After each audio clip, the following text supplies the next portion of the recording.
Tony, this has been a long time coming. I said I was going to play a Final Fantasy game this year, and I'm finally playing one. And it's Final Fantasy VII Remake. I was thinking about Final Fantasy 16, but at the time, I had no idea when that was coming to PC, because I was looking at it, I was like, I think I'd prefer to play a real-time Final Fantasy game rather than a turn-based one, and I think FF7 Remake, and I think maybe FF15 are some of the... I think there is some real-timeness to, 12 and 13 with, lightning. That's the paradigm system where it's, semi-real time. It's more like, how Solaris has, technically, months turns. It's kind of like that, in my opinion. Oh, and also, of course, there was Chaos. The fucking... I'm here to defeat Chaos. Final Fantasy Strangers of Origin. But I settled I'm on... never going to remember that original name, but yeah. I settled on FF7 Remake because I knew Final Fantasy VII was such a big fan favorite and people loved the story and everything of it. And it was on sale on Steam, and I was like, you know what?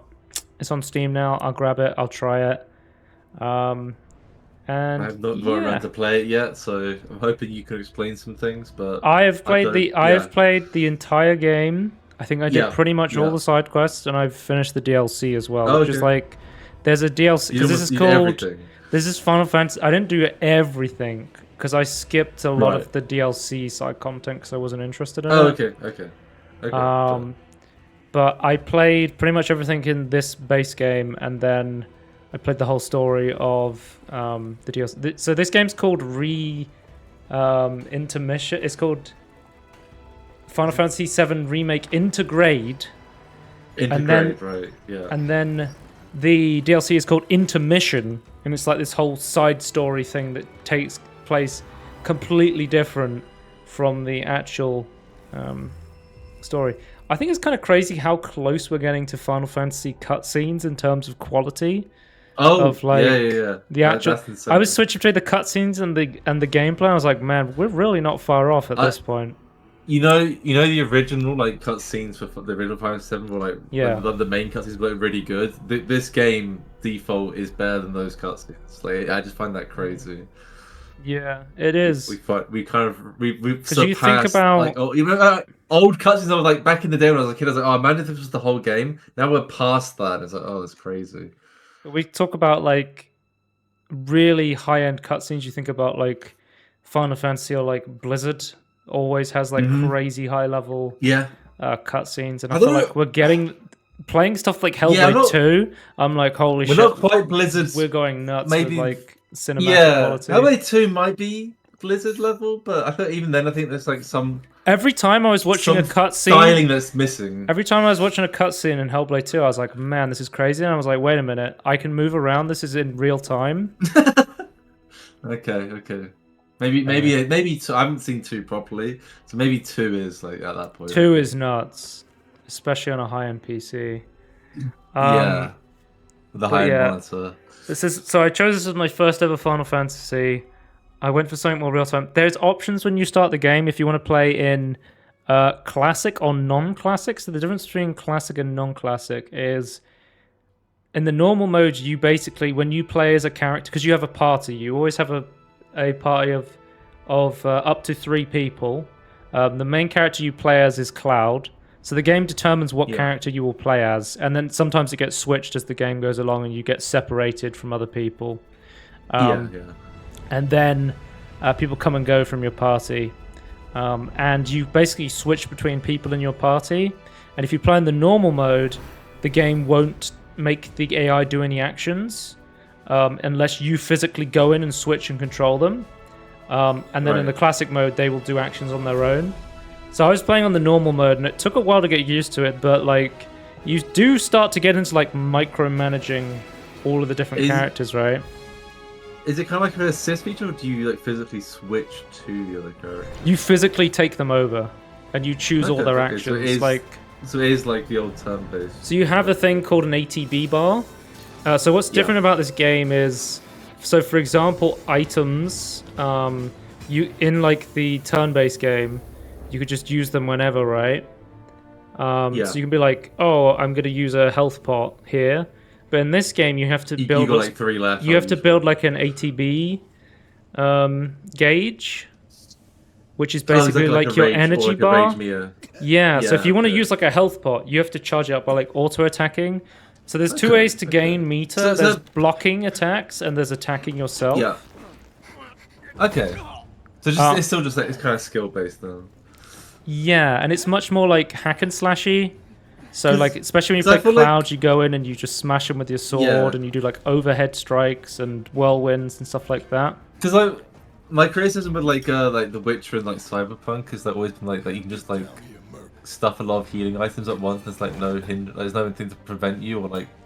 So the game considers items to be so powerful in this game that they're disabled in the hard mode, which you can unlock after you complete the game. Yeah. Oh right. Okay. And I'll tell you, through my playtime, I was spamming items a lot. Yeah, I was very heavily reliant on items. They are very strong. They're still cool compared to the because it allows you to circumvent a lot of like challenging stuff without grinding. And I would say that you don't. There's a lot of stuff in this game. Like the thing I really appreciate about this game is it doesn't require a lot of grinding. I would say. Oh god, they got guns. So you basically get. All your spells are based on your materia, and what materia you have equipped is based on what equipment you have. So your equipment has materia slots. So what armor you're wearing and what weapons you use will depend how many spells you can use. And there's even things called linked materias. Hang on, I think I'm going way too in-depth too quickly because I just played this. I should explain what's happening. So this is Cloud. So this is from what I understand the story. Cloud is the most famous as a character, I feel. Okay. You want my hot take? You want my hot take, Tony? I don't like Cloud as a character at all. He is so fucking boring. He is such like a blank slate, like zero fucking personality character. And I feel like most of the time throughout playing the game, he just pissed me off. I was like, this fucking guy, he's so annoying. Yeah, I can see that. The entire time, everyone's like, "Oh, Cloud," being so nice to him, and he was just like, "Huh, I don't care." And I'm just like, "What the fuck are you trying to prove?" I guess he's got the 90s, 2000s edge to him. I guess. Yeah, he's a real edgelord, and in not like the modern sense, but like in the No, the original. The fucking the original what is it like? Tsundere was it called? He's like, "I don't care." Oh, yeah, I don't know the name. Yeah. But yeah. So, Cloud is a mercenary, and he has been hired by the eco-terrorist group called Avalanche. Oh. And, well, yeah.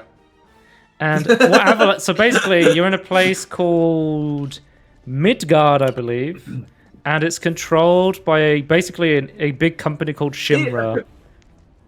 Okay, which part? Which part is Midgard? Like, is it the whole thing? Or is it just like so? Basically, think about it like a giant metal dystopian building. So there's like the whole city, like enclosed city. The whole city is like Midgard, I believe. I know you haven't played it, but it's kind of similar to like Jack 2, where it's like everyone's like in New Haven. It's just like one big walled-off city away from the entire of Midgard is split up into sectors. So you start off like, I think I can't remember. You're blowing up sector 6 or 7 or so. You're blowing up one of the sector's reactors, right? Yeah. And you're basically doing this to try and take down Shimra because Avalanche. Okay, so the magic of the world is called Mako. Or I always just call it Mako, and then I heard Barrett say it. He's like, "We gotta take down Shimra and the Mako." And then I was like, "Okay, it's pronounced Mako." I love Barrett, by the way. He's a river in the real world. I think Barrett is one of my favorite characters in this game. I think people really like Barrett. Yeah. But yeah, so Shimra's built this giant metal city, and it's a whole like classism thing because there's the slums on the outside where you live. You live in like Sector 7, and basically you get treated like shit. And then all of the Shimra executives, they live in the middle of the giant circle. It's a very corporate hierarchy. Yeah, so you'll see like people on the outside, they're very like scrappy and they work together, and then when you go towards the center where like Shimmer is, it's all very much like corporate and suits and business meetings. Yeah, apathetic workers. Yeah. You get the general theme of what's going on, right? It's like so it's like real life then. Yeah. So basically, so what I understand, Avalanche believes that Shimmer is destroying the planet because basically what they're doing is they're taking Mako from the planet and using it to fuel their Mako spells and fuel the electricity that goes around all of Midgar. My understanding as well is like they consider like at least Avalanche consider this like the soul of the planet sort of thing. Yeah. Whether that's correct or not. Like Barrett is very vocal, like you're destroying Mother Earth. Yeah. Or whatever planet we're on in this universe. Yeah, that's something I don't actually know what planet we're on. It's not because it's not meant to be Earth, right? That's the thing about Final Fantasy. Like, none of them are Earth as far as well, there's chocobos that exist here. There's Moogles. There's cactuses that have little faces. I mean, but I think they're all technically different planets. But it's strange because they're similar creatures. It's very like almost dystopian future, but it's still very magical fantasy. Like still very like. Well, pared back, like people use swords, and they have like chocobo carts that carry people around. But then people also have guns and cars. I put it as 1950s Magitech. It's like kind of where I put this like franchise, or at least this Final Fantasy VII at. I don't know if that you have people accurate throughout the whole game. I would say people on like the outside in the slums, you know, they get like chocobo carts to carry them around. But when you're in the middle, the Shimmer employees, they have like cars and stuff like that, right? Yeah. I mean, that's kind of true. It's like how real life works. It's like if you're on the outskirts and you don't get anything, you just use the old stuff you used to have. This game is quite long as well. I think it took me about 40 hours to finish the game.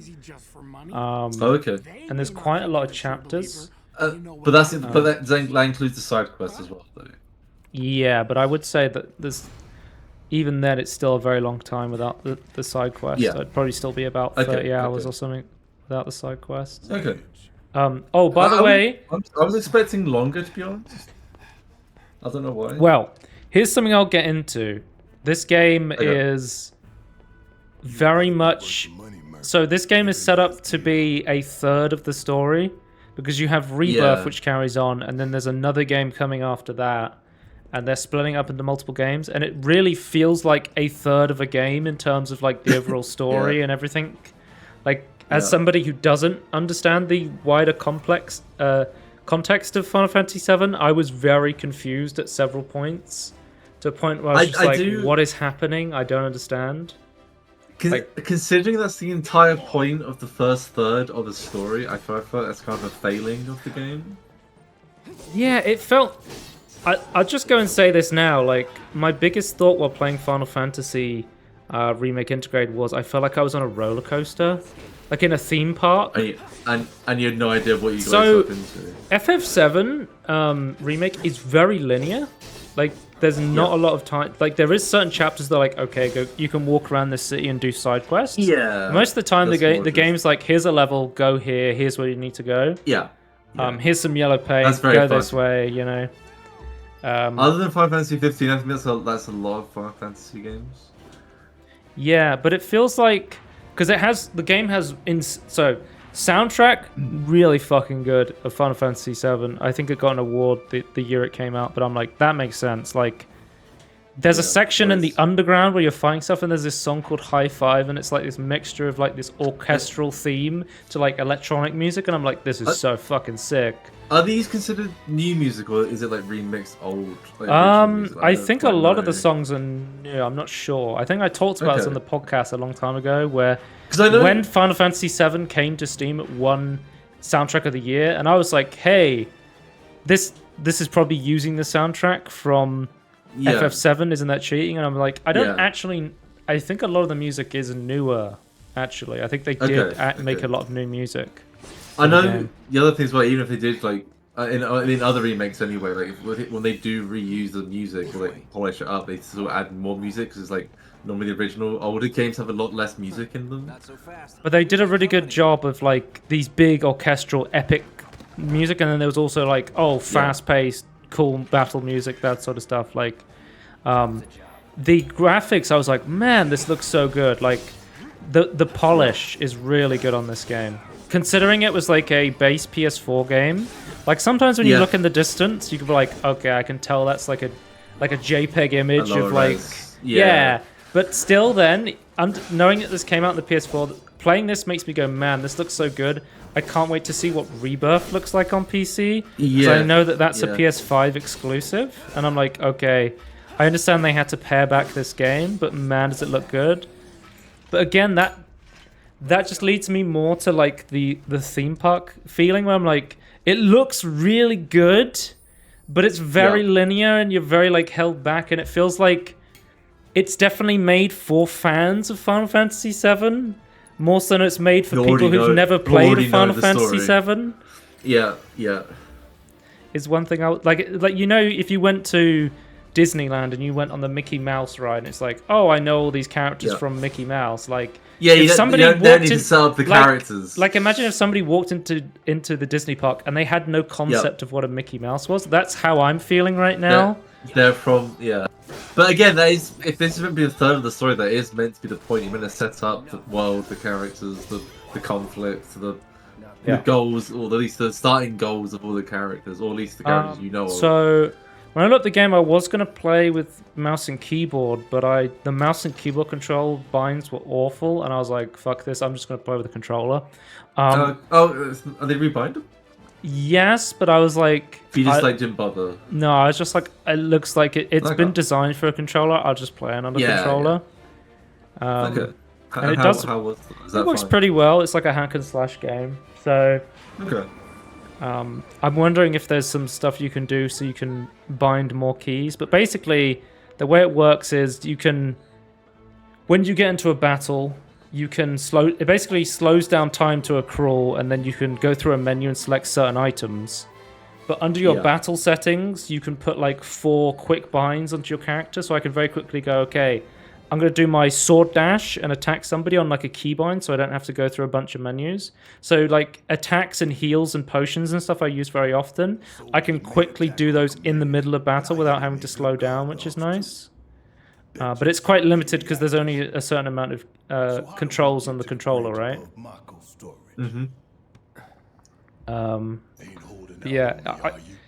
I heard that the mouse and keyboard controls are better for Final Fantasy 16. Like, that's just... You had the PC port announced recently, and I have downloaded the demo, so I'm interested to try out a full real-time Final Fantasy game that's more, like, designed from the ground up to be real-time, because... The reason I picked Final Fantasy 7 was because I was like, oh, I heard it's, like, a real-time game. And I'm much more interested in real-time RPGs because I haven't really played that many turn-based RPGs. But I played Persona 3 Reloaded this year, and I absolutely loved it. And my first thought playing this game was like, man, I think this game would work a lot better if it was a turn-based RPG. I can definitely see that for sure. So I think... Did people have mixed feelings about Final Fantasy 15 the way it was? I can't actually remember now. The boy band car. Yeah, the boy band in their car fixing the car and the woman mechanic. I like how they have some of the classic themes in this game. So like, this is obviously a classic song with a remix, but like. Randomly, sometimes when you finish a battle, Barrett will do the Final Fantasy fanfare, and he will just sing it in character. So he'll just go. Sometimes he'll randomly go da da da da da da da. Which I was like, that's it, because obviously amazing. They were like, we're making it a bit more serious. We're going to remove this, but then they were like, okay, let's make Barrett just sometimes sing that, which I thought was hilarious. I guess it's now just a coping mechanism, I suppose.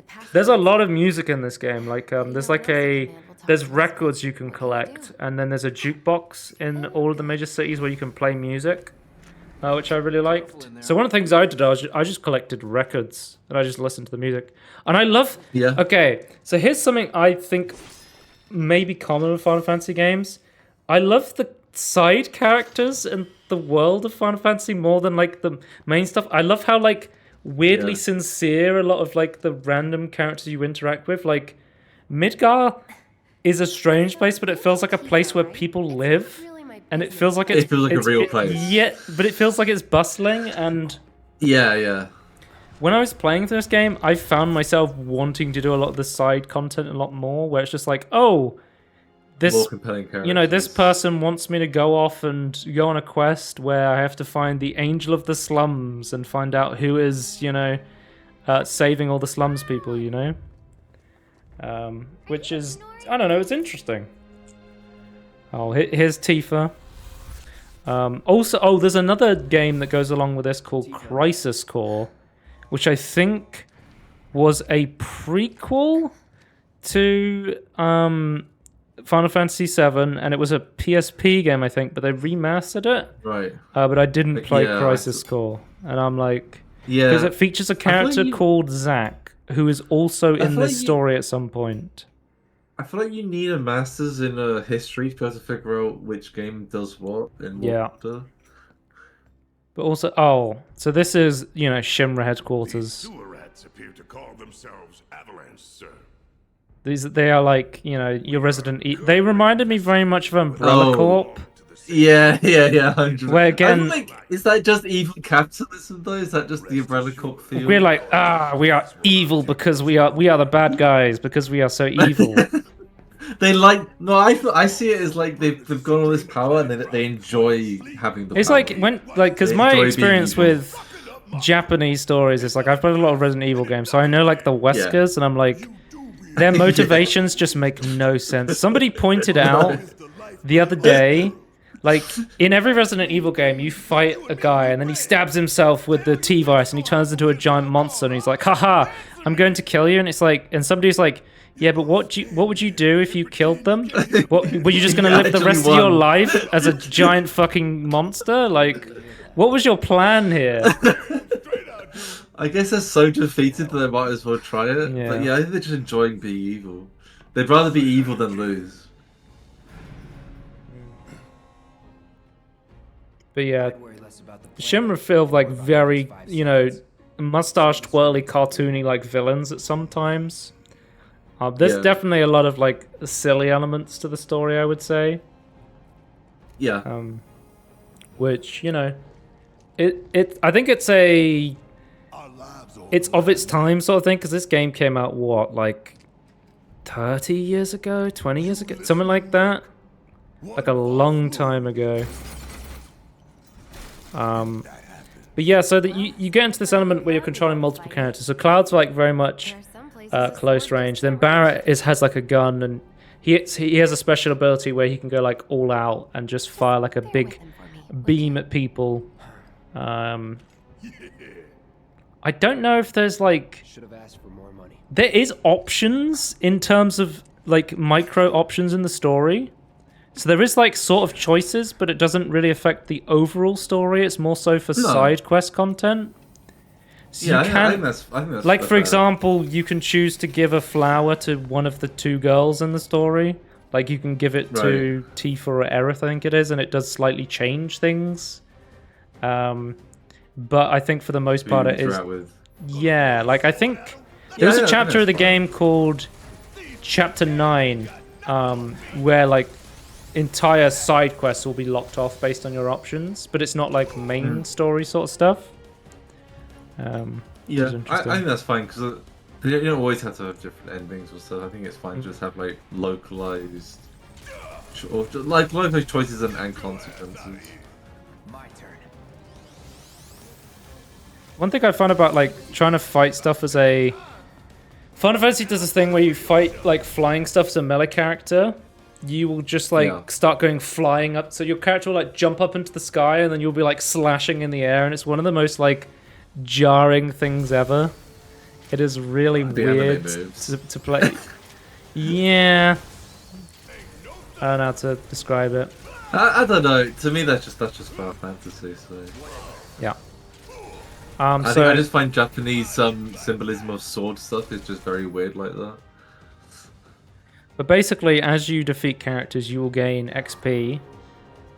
You'll gain gil, which is like your currency. So use that to buy equipment, use that to buy new items, new materia. Gil is always the currency. And when you have materia equipped, it will level up. So materia that you have equipped will have different effects. Yeah, so you don't have to use the ability, you just have to have it equipped. You just have to, You just have to have it equipped. It's like the new Pokemon system. Yeah, and there's even materia that is literally like... So, every materia you have equipped is a spell you can use, basically, but there's also, like, passive materia. So there's some materia that only exists to help you level up materia faster. And it does this through... There's a system called linked materia, where you can find equipment and weapons with two materia slots next to each other. And there's really interesting stuff you can do with linked materia. So, for example, on Barrett, I was having him throw like a lightning spell. But then I put his lightning spell on a linked materia with an assist materia, right? And every time I cast a spell, it would make Barrett cast a lightning spell on that target for free without me controlling him. Okay. So there is like cool. There is like micromanaging stuff you can do, and like depending on how you set up your materia, you can actually like really customize how your party and team battles even without directly going in and controlling them. There's even like a materia where while you're not controlling the character, they will heal people. So you can alleviate some of the micromanagement stuff. Yeah. Yeah. I think that's a good way to do it. I always feel like they should maybe double down on that. But really early on, I recommend okay getting stuff like HP up materia, so the way you get more health is just by either equipping certain weapons and leveling up that skill tree. So, I'm going to try and explain like the Final Fantasy systems, which is going to take a long time. Yeah. But every weapon has its own skill tree based on what you have equipped, and when you level up your character, you can change the weapon, and that gives you a new ability just for that weapon and a new skill tree. And you don't have to level up each weapon individually, you just level up your character and you can freely switch between weapons. And leveling up that weapon will give you access to new materia slots. Certain weapons will have linked materia slots, certain weapons will have more materia slots, and certain weapons have special abilities. And what you can do is you can gain proficiency in a certain weapon. So, let's say, for example, the Buster Sword has the... I think it's the Whirlwind attack as its proficiency. It's either the Whirlwind or the Overcharge where you, like, sword dash, right? And basically, if you get proficiency in that, when you use that ability with that weapon, it'll gain a bonus effect. But when you gain proficiency in it, you also gain the ability to use it with other weapons. So you're constantly, as you're playing through the game, you're constantly wanting to switch weapon and try out new abilities and be like, well, I could put this on this weapon. I prefer the tech tree of this weapon, but I also, want the ability from this weapon. So let me get the proficiency bonus in that and then bring it over here. So there's a hell of a lot of customization in Final Fantasy VII Remake. I think very interesting. It's an interesting way to do that. I think more... So the way that general fighting enemies have is they have a stagger gauge, and there's certain attacks that will expedite the stagger gauge up. But if you find an enemy's weakness, that will massively fill their stagger gauge. And when you stagger an enemy, they basically they're stunned, and then they take way more damage from attacks. And Tifa even has an ability where she can increase the stagger gauge as well. Like, she can get up to like 200%, which is really nice. So like all the characters have their own unique strengths. Like Barrett's a ranged guy, he can have like Gatling guns and like rocket launchers. Cloud is very much an all-rounder, I would say, and he's very much about getting in close with swords. Tifa's like a fighter. She will buff herself and she can increase the stagger gauge. You have Aerith, who is like a ranged magic dealer and a healer. She's a really strong healer. Yeah. And then you also have... I'm trying to think if you control any other characters in the base game. Don't think you ever have Jesse or Wedge in your party. And I feel like for most of the game, I was with Aerith. I feel like you're with Aerith the most. That could just be my thinking because Chapter 9 is so long. But there's I think that's correct because of the original story of the original. So the way it's set up, you split up with like Barrett and Avalanche for a long time, and like Tifa and stuff, and you find Aerith, and you spend like a long period of the time of the story with Aerith in Remake.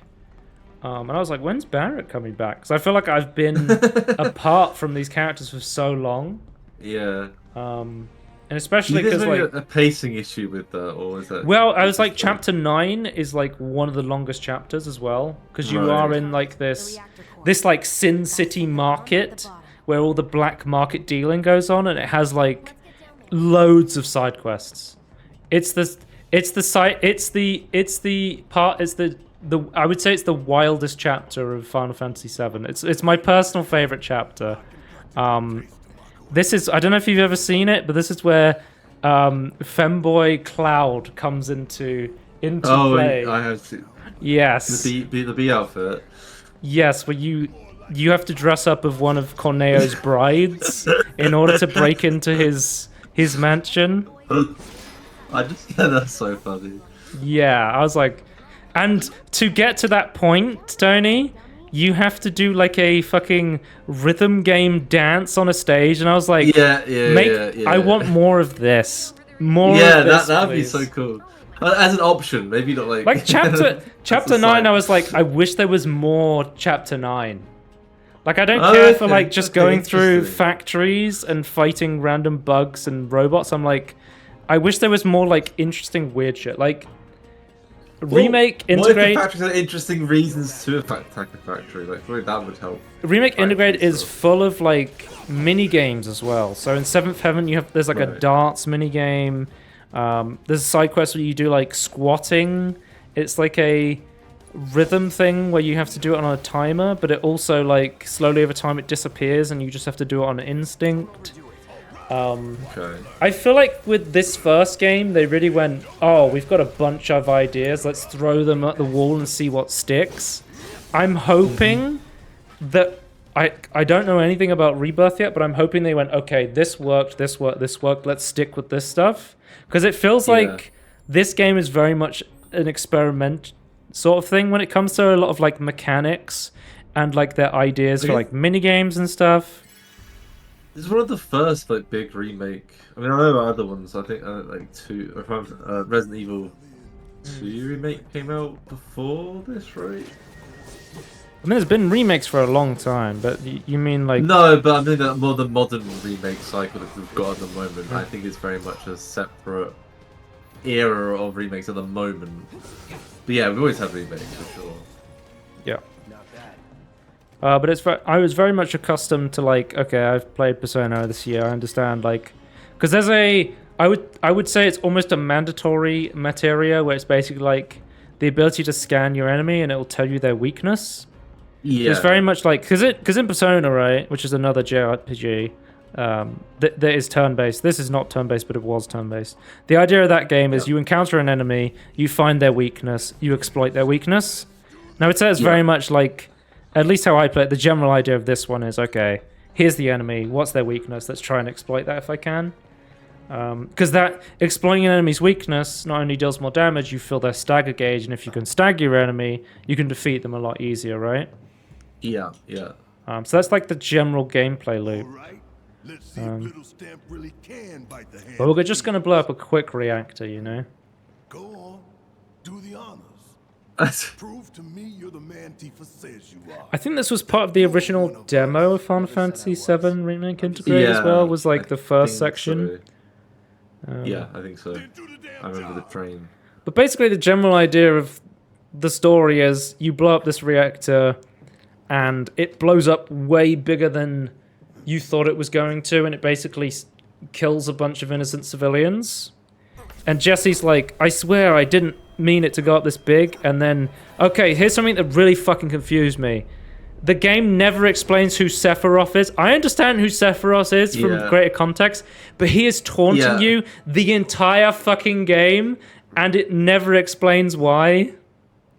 Right. And it even at, like, towards the end of the game, you're speaking to Sephiroth, and he's like, haha, come join me, and it's just like, who are you? Like, I don't understand. Yeah. Okay, so as somebody who doesn't understand, has never played the original Final Fantasy VII, it feels like set up that interaction. It feels like Cloud has amnesia, and I can't tell if he actually has amnesia, because he seems to forget everyone, and then they talk to him, and then he's like, oh no, wait, I know who you are.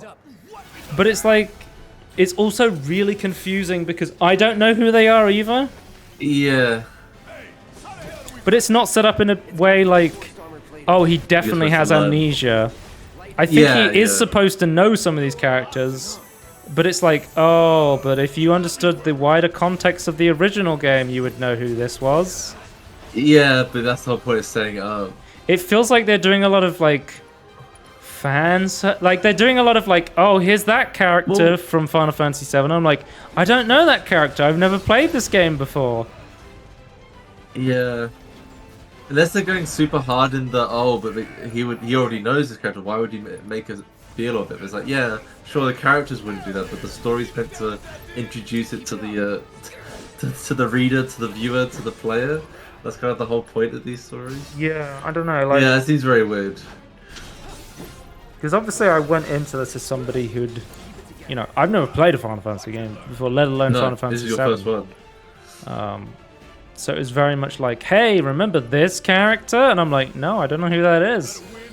Yeah, that is odd. Like, even though, like, if you're doing the reading of like the most famous, I don't know, you're doing a remake of the Bible. Like, surely you would remake of the Bible, bro. That's wild. The most famous characters. Bible. You can still introduce it as if you've never heard. Resident Bible remake. That would be so good. Haha, welcome. You'd get all like the crazy like angel stuff in there.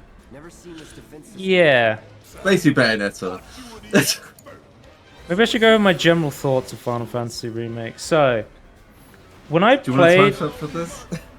What, just my general thoughts? Yeah, I don't know. Can if you want. We've got 37 minutes of just talking about this one thing. So...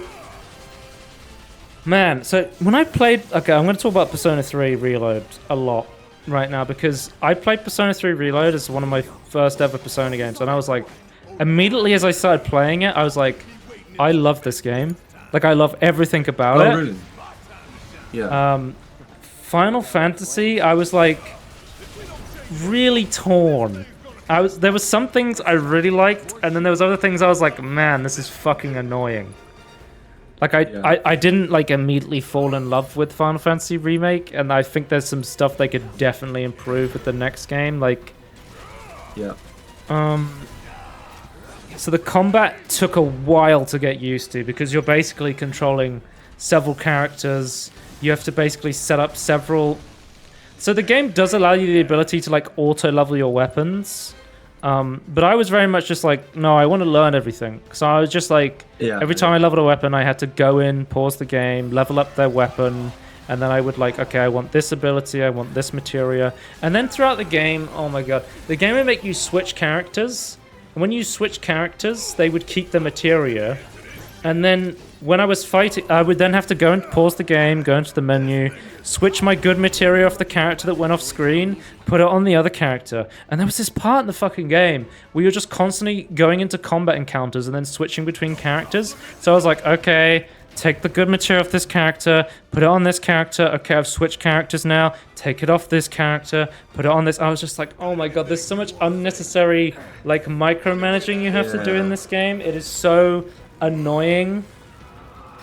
And I feel like a lot of the time I was just like, when I could just go off and kind of ignore what the hell, like, from what I experienced the story, I was like, are we the baddies? I was like, why are like Avalanche, the good guys, they just seem to be going around doing a bunch of like terrorism, and I'm like, are these the good guys in the story? They don't really feel like the good guys. So I know a little bit more context. And then like, context, but I still don't know. But and they then ever explain why they're doing it? Well, because Barrett believes that Mako is the lifeblood of the universe, and that Shimmer is going to destroy the planet if they keep doing what they're doing. Okay. That's the general idea. Okay. What? But I know that's a no. But by any means necessary. Yeah. I'm just saying that they haven't set up why he thinks that, or like gone into any sort of detail of why he thinks that. So the moment you just think it's like a weird belief thing. Oh, there's also your like limit moves as well. So as you deal damage and take damage over time, you'll get access to charging up your limit move. And if you charge up your limit move, you can do like a really strong ability. So like Cloud will do a cross slash where he deals like a ton of damage to one enemy. Aerith can like heal your entire party and cleanse all debuffs and stuff like that. Like it's a really strong move you can get. Yeah. So the way the ATB bar works is you use it on items. You can use it on your abilities, and it costs like 1 to 2 bars based on how strong it is. And you can use it on spells. One thing that I barely use magic in my run because I was like, what's the fucking point? Because I can only make like 2 options max with my ATB charge, and then I can either do a spell for free, which is like one of my attacks, which doesn't require mana points, or I can use an item to like heal all of my health without having to level up a super powerful healing materia. Yeah. When I use magic, not only am I depleting my ATB charges, I'm also depleting my mana points. So the only reason I use magic is because, oh shit, I need to use a specific weakness against this specific boss. Like to me, it felt like magic was never a Too expensive. It was too expensive. It didn't make sense because of the way the ATB system worked. Where I basically had to... So the game sort of forces you to auto-attack in order to actually use abilities and do things. And some of the time, you won't have a ranged character, or you'll be playing your melee character. It's like, well, I guess I can't do anything right now. I kind of just have to stand around waiting for the game to let me play the game. Because I can't do anything until I get ATB charges, and the only way to charge ATB is by attacking or blocking, and the enemy's not attacking me, or and I can't attack the enemy. So I'm just waiting around, waiting to do something. And it felt like that happened way more than it should have in this game. Yeah. In the paradigm system in Final Fantasy 13, I have one of those problems. It's like, I'm just waiting to build up stuff to be able to actually do something other than the basic attack that doesn't cost anything. I don't know. It's just a Final Fantasy problem in general, maybe. I don't know. Yeah. Or maybe you're meant to do it in a different way. I'm not sure. But there's something I want to talk about. Like, I love that I was just walking through the streets of District 7, and this guy was like, hey, check out my mixtape. He hands me this DJ. He hands me this record, and it's like, I put it on the jukebox, and it's the worst, like, sounding... It's the worst sounding, like, electronic song you've had with random chocobo sounds. And I was like, this is one of the greatest random chance encounters I've ever seen. But the game is kind of full of those, where it's just like, every character in the game is off having their own side conversation about the world, which I absolutely loved. You just discover. Yeah. Yeah, that's a nice feeling. But, I guess we're not getting spoilers, but there is a major character of this game is Aerith, and I think she's a major character of the overall story. And she is very important to the Final Fantasy story. Yeah. I don't know how much I guess we're not doing a spoiler review. Yeah, it depends if you want to. Do you want to talk about it? Like how important? I would like to talk about how ridiculous the Final Fantasy story is. Okay. I know for one thing that she's not dead yet. Well, the thing is, I can't tell if this happens in the actual Final Fantasy VII story or not, but characters seem to be having flashbacks to timelines that didn't exist, and I'm just like, did this happen in the original Final Fantasy VII, or is this like a thing with the remake where they like change certain events? Because as somebody who hasn't played, I have no idea. They've definitely changed some events. I think it's like, well, there's the one big one I know, but again, I've not played the original or this game, so I'm not sure. But there's definitely some they've changed that I've heard people talk about. Yeah, I guess we're going into spoilers then, based on what you've said. So Aerith, the character you made, is an ancient who is like one of the ancient people from before like Shimra and everyone existed. And basically Shimra wants her because they want her to show them the true path of how to bring harmony, or like how to fix the... She's the grand architect of the world, or something like that. And it's very... But they're like, she can only come to us through free will. And they get to come to them by free will because they agree to save somebody. Because, okay, this is the fucking ridiculous thing. Because they're basically the entire time Shimra's trying to frame Avalanche. Because Avalanche does some really sketchy shit, and it's like, oh, are these the bad guys? And Shimra's like, no, we have to one-up you by being the even badder guys. Okay. So Shimra's like, oh, we run the whole... Let's run the whole of Midgar. So above the different sectors of the Final Fantasy city, there's these thing called plates. So every single like slums and city and stuff, it has like a giant metal roof, and Shimra's like, oh, I know what we'll do. We'll fucking destroy an entire sector by bringing the plate down on them, and we'll blame Avalanche. And that's their plan. To destroy one of their own city sectors in order to frame Avalanche as bad guys. Yeah. And I'm like, this makes no fucking sense. You hear that? It makes sense to Wesker, that's about it. Yeah. But I'm like, this is fucking ridiculous. I don't know. But there's just like, at one point the game becomes like a horror section almost, where it's like you're fighting these ghosts. Sector 7, Chapter 9 has this whole like arena combat section that you go through with. And one of the final bosses is this thing called Hell House, which is, I can't describe it, it's like a haunted house. It's like a demoned house that you fight, and it's one of the strangest designed characters I've ever seen in a video game. Nothing to do with anything else, or at least seemingly has nothing to do with anything else. Else. Apparently it's one of, Corneo's strongest units that he wants you to fight, is a demonic house. Like, the game's trying to be very serious in a lot of respects, but then it's also like, oh shit, this is Final Fantasy VII. We have to also put this fucking ridiculous stuff into the game still. In terms of characters, I think, like, I really like Barrett. I like Tifa, Aerith, I like Jessie. I'm a big fan. Why did nobody tell me Scarlet was in this game? I just found out Scarlet existed. I thought you already knew. I'm gonna be I had no idea. Immediately I was like, there's this blonde woman in a red dress, it's very much like the Matrix. I'm finally seeing her, and I'm like, why did nobody tell me? I would have looked her up a long time before this if I knew. Yeah, I just thought you already knew, that's why I didn't tell you.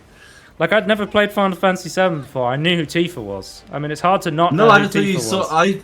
I thought you just saw her on the internet, because that's where I saw her. I didn't know she was in the game. Okay.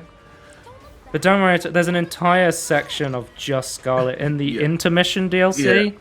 I'm like, thank God. This is what we've all been... Because I feel like... I think there is stuff in, like... I think it might be in Rebirth, where it's like...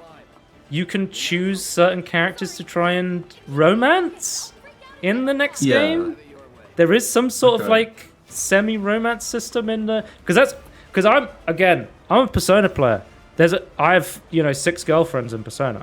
I'm down to try and romance Tifa and Aerith, and I got married to Triss Merigold in The Witcher 3. I'm down to get into this stuff, but it's very, you know, the first game's very light on like the romance dating sim stuff, you know, if there is any in the next game.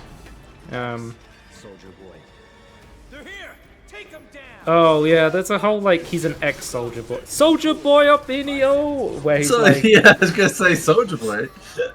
where they like train their bodies with Mako to turn them into the ultimate soldiers, and I think it like fucks with their life expectancy and stuff like that. There's a whole like subplot that's like slowly weaved into the story but never really I feel like there's so much like subplot stuff with this game. They're just like hinting at stuff, but they never ever get to fully explore it because again it's a third of a game. Yeah, I always thought maybe they should split into 2 games, not 3. Again, like my experience with Final Fantasy VII overall, I would say it's like it's pretty mixed. I would say it's more towards good. I gave the game a 4 stars because I would say the combat is generally fun. The game looks gorgeous. The music is amazing. I love the art. I think a lot of the characters are really fun. But it's not like a game where I'm like, oh my god, I love this game. I have to play more of it. I think based on playing this game, I'm interested enough to try out Rebirth. And I want to see where the story goes. You're hoping to be better. But currently, right now, I'm very confused. I don't know. Like, for the most part, I'm very not like, what the hell's going on? And again, I keep saying it, but that is the point of the first third. You shouldn't be confused after the end. Yes, they split it up into like, they're going to split up into 3 games, I suppose. But like, you shouldn't be confused at the end of the first third. You should be like, oh, that's what's happening. You should be like more enthralled or more entitled to want to know more, not confused. I will say, like, Final Fantasy kind of does follow that charm I found with playing more Japanese games recently, where playing stuff like Persona and Yakuza, where it's like it's super cheesy, but a lot of the time like genuinely heartwarming. A lot of the time, it's like it is like very like corny, but it's also like very sincere at the same time, which I like about the game. Okay. Yeah. Let's talk about the DLC. So. Fucking Intermission is the DLC, so you can select this from the main menu. It basically is its own story that goes alongside the main story of what's happening inside FF7. You play as Yuffie, who is a Wutai, and Wutai are like briefly explained in the main game, but this is I haven't looked this up. This is my understanding of what the fuck a Wutai is. Well, the game should explain it to you well. So this is you didn't look at the Wikipedia. You just go from what the game told you. Wutai and Shinra were at war before Midgar, I think, because I think maybe that's what Crisis Core is about. Because you have another soldier called Zack who knows Cloud, but you never speak to him until like the end of Final Fantasy VII. So I think they know each other, and I think Wutai was fighting Shinra for some reason. But but Wutai is basically like, they're very anti-Shinra, but I think most of them's been killed off by Shinra. And then, the thing I immediately liked more about the story of this one is like, you work with an Avalanche, but not the Avalanche of Tifa and Barret. They basically are like, oh yeah, we don't associate with that off branch of Avalanche because they like put too much collateral damage on like destroying people's homes and lives and stuff like that. I'm like, wait a minute, this is good Avalanche. I've been playing the main story with evil Avalanche.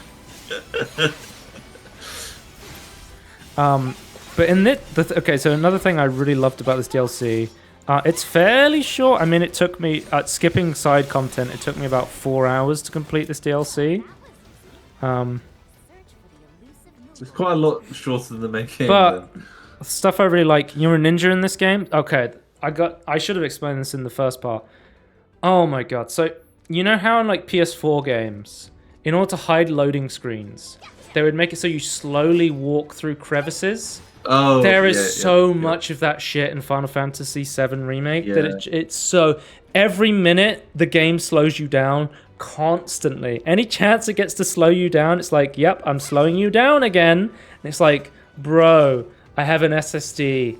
Let me just go, please. The thing I love about this DLC is as Yuffie, you play as a ninja, and any time where you would normally have to like crawl through a small space, I think this DLC was only for the PS5. Yeah, and that's correct. so anytime that you would have to stop and slowly shift your way through a crevice, Yuffie just runs through it because she's a ninja. And I'm like, man, that is so fucking, that is such a breath of fresh air. Yeah. And because you have this more limited, because you don't have a party and you need like a more limited, you know, amount of abilities and stuff, your kit is really expansive as Yuffie. So you basically have this ninjutsu. The way she controls is really fun. So you have like this ninja star, and you can go and you can do long range attacks, or you can go back and you can throw your ninja star and do ninjutsu, and you can also have it so that you can attune to different elements, and you can basically change your element based on what. There's Yuffie singing the fanfare, which Barrett sings in the base game. You can change the element to the weakness, so it feels like I love this DLC because it feels like they took the base game and condensed it down into like a really enjoyable package. Yeah. And they made it way more enjoyable in terms of its execution. So you do get like another character who's part of Wu-Tai, but he's like, you don't ever control him. He's like a bodyguard sort of character. So I put like a lot of like taunts and tank items on him, basically. Because you can build characters and like you can build more health. You can build them to provoke and taunt characters. Like I had like Barrett set up as my tank in the base game, and then Cloud was like an item master, like heavy attack damage dealer, and then Aerith was like my healer. Tifa was like my buffing fighter. Whereas with Yuffie, she's like a mega all-rounder. She can do like everything. Right. Because she's alone. It feels like you know how the Ratchet and Clank games, you have like the base games, then you have like Quest for Booty. This feels like a Quest for Booty. It feels like a more condensed experience. Like it's still enjoyable, it's still its own story, but it's like, hey, let's start you in sort of like more in the middle. And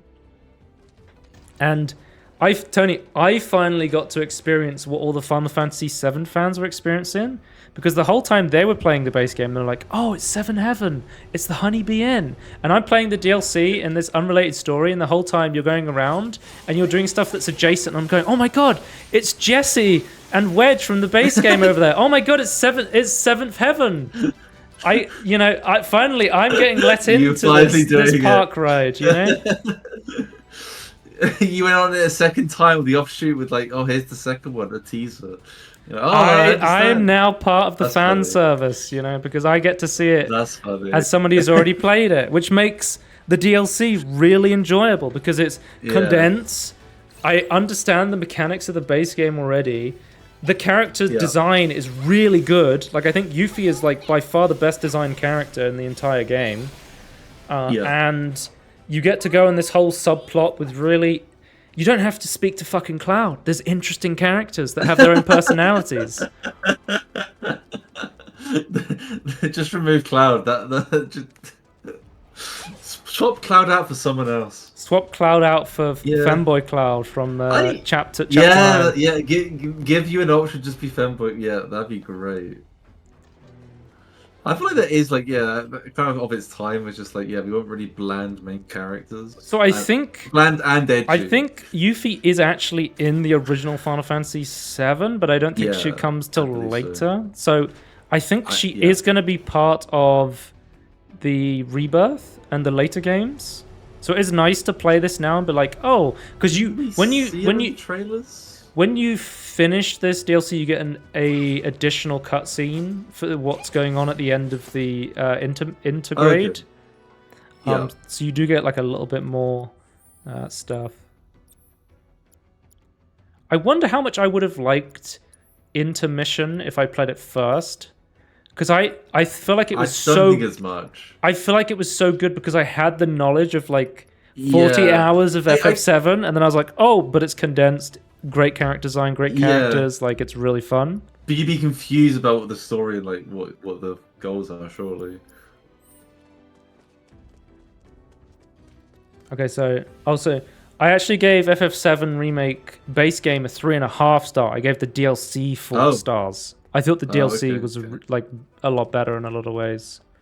Right. And from what I've heard, Rebirth does have a lot of quality of life stuff. I think just the ability that it's on a PS5 and I don't have to crawl through crevices every 2 seconds is going to piss me off a whole of a lot less. Because it really did. That's a half-star increase. Like, honestly, Tony, like... yeah, no, I don't, yeah. I can't tell you how many of those 40 hours was me walking through small corridors. Mm-hmm. And how many of those 40 hours is cutscenes. It's so much of the game.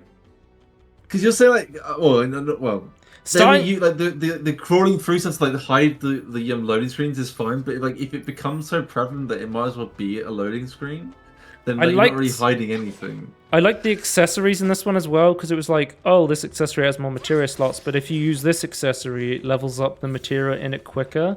And there was a lot of like interesting strategic choices to what equipment and weapons you used in this DLC as well. More choices. That's always good. Yep. Yeah. Yeah. But yeah, you get to... They introduced some B-side characters that I guess you may never see again. They introduced Tifa at home, as people have been calling her. Tifa at home? Yeah. Okay. She's kind of like Tifa with glasses. And she's part of the good Avalanche. Right. But I wanted to show you specifically the new... It's called Condor, that's what it's called. The new minigame. Oh, this is the skill tree, by the way. I don't think I showed this off, but this is how like you level up your abilities. Okay. It looks fancy. Yeah.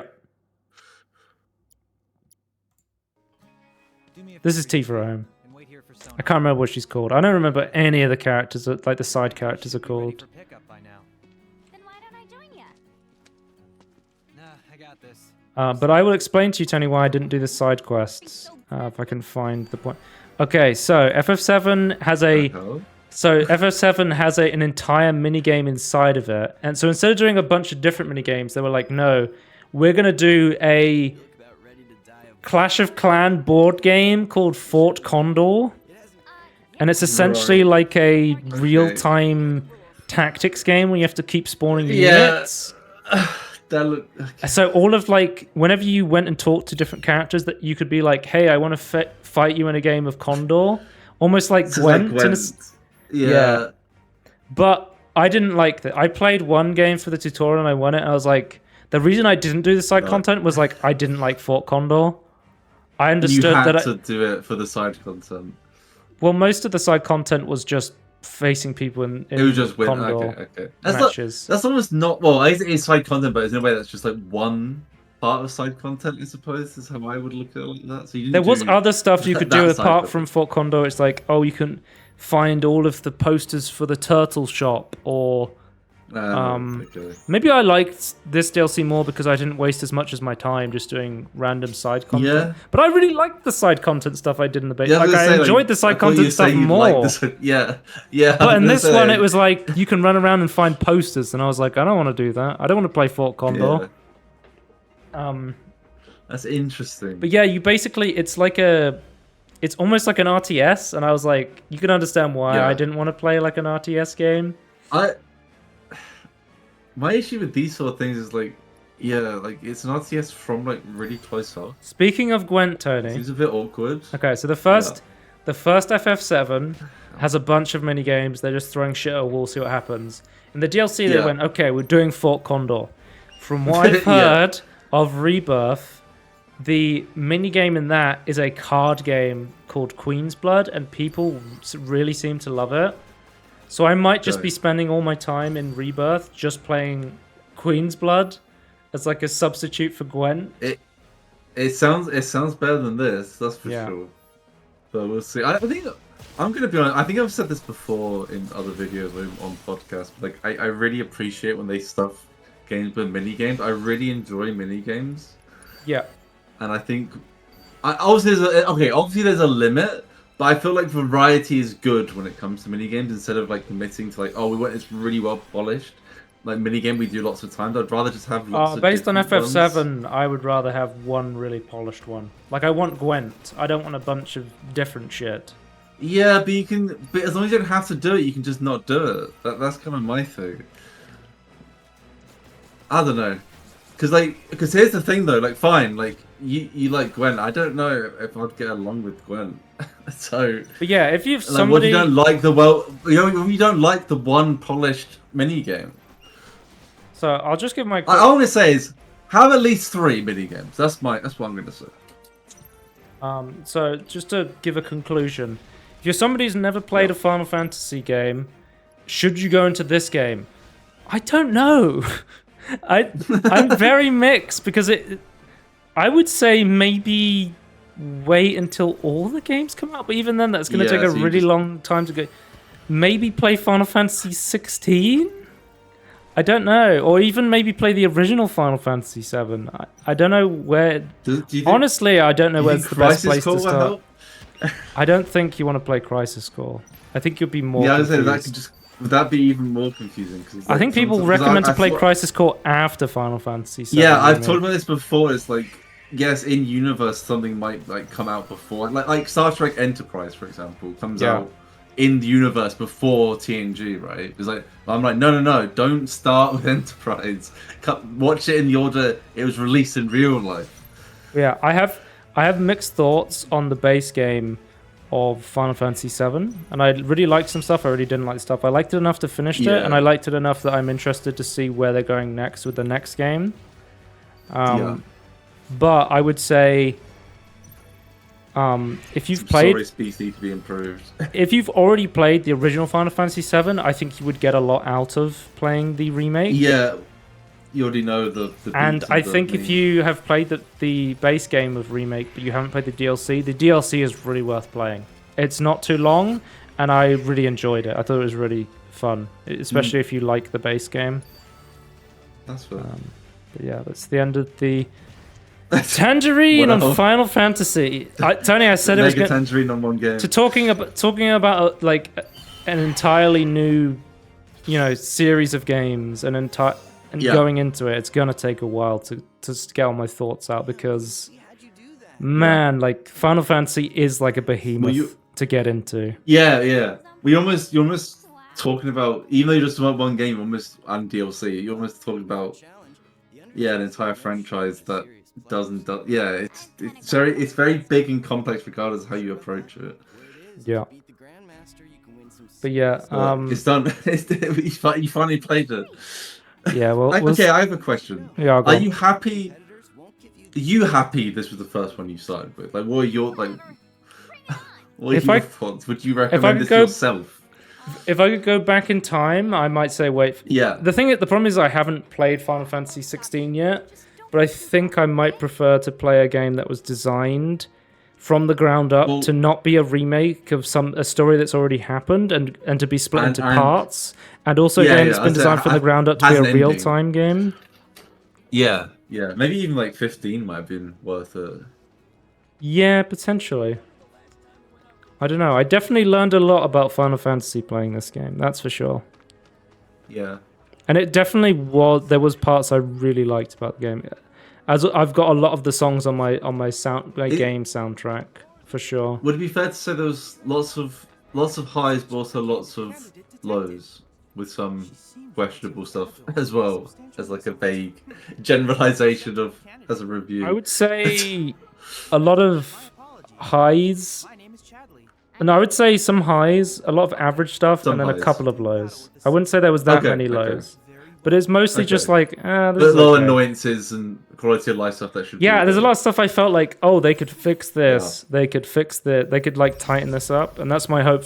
Because we have this game suffers from being a trilogy game. But it is a strength that they can improve on the entire game with the next one. Sure. Yeah. But I still feel like you can do a trilogy game, you just still have each game should be stand by itself, sort of thing. But yeah, okay. Yeah. I guess you can still talk about this for hours. I could keep going and talk about random sections of the game that I haven't even got into yet. So we should probably end here. I might just ask you off. Yeah. Okay. See you. All right. See you next time. Bye. Bye.